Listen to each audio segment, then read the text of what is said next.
So now we're going to look at fitting the neutral detect switch.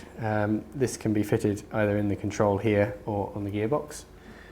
We fit this because the system needs to know when you're changing gear on the boat, so we can always prioritise propulsion. So in here we have the two connections.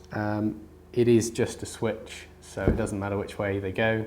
And we need to connect these to the loom that's connected to the controller.